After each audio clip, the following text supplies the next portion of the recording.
ஒரு குழந்தைக்காக ஒரு தாய் என்னவெல்லாம் செய்வாள் என்று தெரியுமா? இது நீங்கள் பார்த்த கதை இல்லை.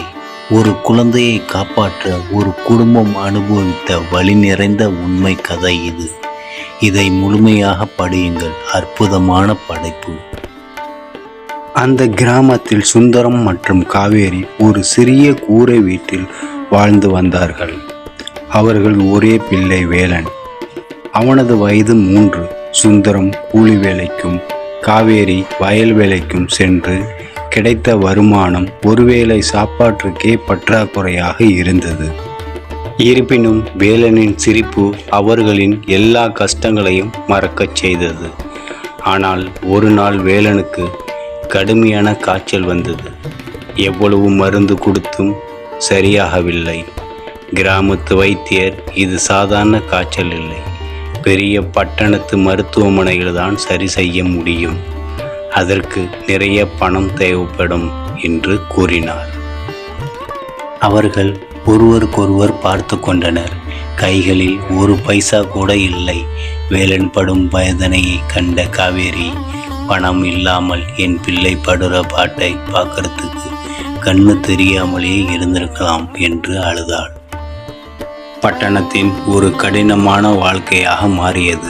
மகனை காப்பாற்ற சுந்தரன் பட்டணம் புறப்பட்டான். அங்கு அவனது வாழ்க்கை ஒரு போராட்டமாகவே இருந்தது.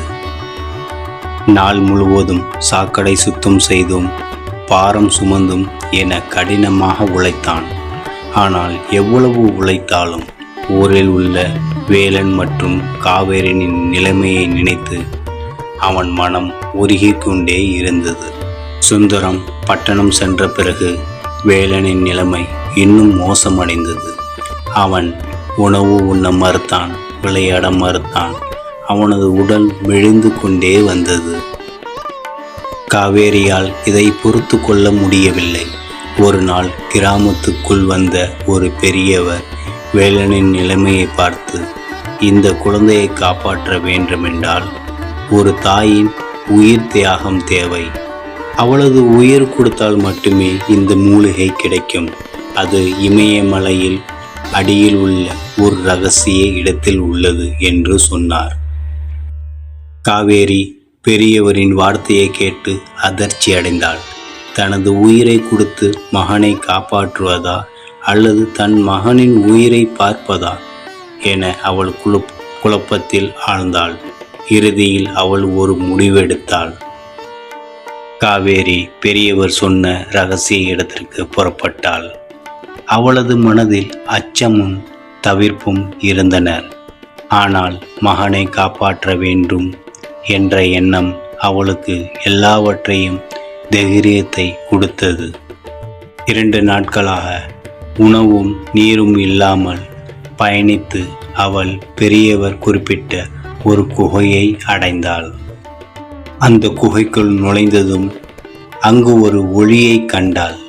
அந்த ஒளியின் நடுவே ஒரு பனை ஓலைச்சுவடி இருந்தது. அதில் ஒரு தாயின் தூய்மையான அன்பு மட்டுமே இந்த மூலிகையை உருவாக்கும். நீ முழு மனதுடன் தியானத்துக்கு தயாரானால் உனது கண்ணீரே மருந்தாக மாறும் என்று எழுதப்பட்டிருந்தது. காவேரி குழப்பமடைந்தாள். அவளது கண்ணீர் துளிகளை சேகரிக்க ஒரு குவளை அங்கு வைக்கப்பட்டிருந்தது. அவள் மகனின் நினைவாக அழுதாள். ஆனால் அவளது கண்ணீர் ஒரு துளி கூட குவளையில் விழவில்லை. மாறாக அவள் அழுது கொண்டிருக்கும் போதே வேலன் குணமடைய தொடங்கினான். அவளது உள்ளுணர்வு அவளுக்குள் சொன்னது. திடீரென குகையில் வாயில் ஒரு சத்தம் கேட்டது. அது சுந்தரம். காவேரியை தேடி வந்தான். காவேரி, பட்டினத்தில் ஒரு டாக்டர் வேலையில்லாத என்னை அழைத்து என் மகனை இலவசமாக பார்த்து கொள்வதாக கூறினார். நீ கொடுத்த பாசமே அவனை குணப்படுத்தியது என்று சுந்தரம் கண்ணீருடன் சொன்னான். அதிசயத்துடன் காவேரி பார்த்தாள்.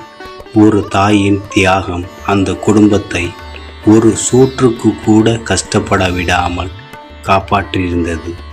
ஆம், அதுதான் ஒரு தாயின் அன்பு. அந்த தாயின் கண்ணீரே அவனது மருந்து ஆனது. இதுதான் ஒரு குடும்பத்தை ஒரு சோற்றுக்கு கூட கஷ்டப்பட விடாமல் ஒரு தாயின் அன்பால் காத்த அதிசயம். மேலும் இந்த கதையை பற்றி உங்களுடைய கருத்துக்களை சொல்லுங்கள். மீண்டும் சந்திப்போம். நன்றி, வணக்கம்.